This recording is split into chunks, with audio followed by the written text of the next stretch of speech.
Welcome to our channel. Chicken வாங்கினாலே 65 gravy குழம்புன்னு செஞ்சு போர் அடிச்சிச்சா, அப்போ ஒரு தடவை இதை ட்ரை பண்ணி பாருங்கள்.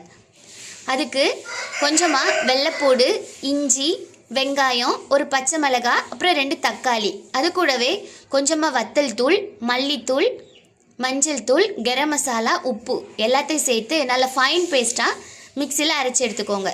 நம்ம சிக்கன் பீஸுகளை ஃபோர்க்கு வச்சு கொஞ்சம் கொஞ்சமாக நல்லா குத்தி எடுத்துட்டு இந்த அரைச்சி வச்சுருக்க மசாலாவை அது கூட சேர்த்து நல்லா மேரினேட் பண்ணிடுங்க. கூடவே கொஞ்சமாக மல்லி இலை, புதினா இலை சேர்த்து அதை மேரினேட் பண்ணி அப்படியே ஒரு 1/2 ஹவருக்கு ரெஸ்ட்டில் வச்சுருங்க. அதுக்கப்புறம் அதை குக்கரில் சேர்த்துட்டு ஒரு 2 விசிலுக்கு நல்லா சிக்கனை குக் பண்ணி எடுத்துக்கோங்க. ஒரு கடாயை அடுப்பில் வச்சு தேவையான அளவு எண்ணெய் ஊற்றி அந்த மசாலாவிலேருந்து சிக்கனை மட்டும் தனியாக எடுத்து ஃப்ரை பண்ணி எடுத்து வச்சுக்கோங்க.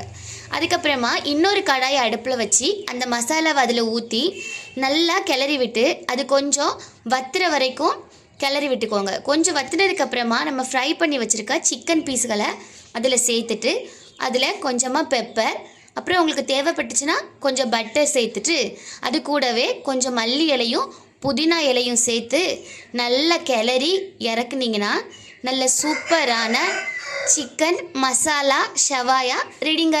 ஒரு தடவை ட்ரை பண்ணி பாருங்கள். சிக்கன் வாங்கினாலே கண்டிப்பாக நீங்கள் இனி இதை தான் செய்வீங்க. அப்புறம் மறக்காமல் இந்த வீடியோவை லைக் பண்ணிவிட்டு நம்ம சேனலை சப்ஸ்கிரைப் பண்ணிடுங்க.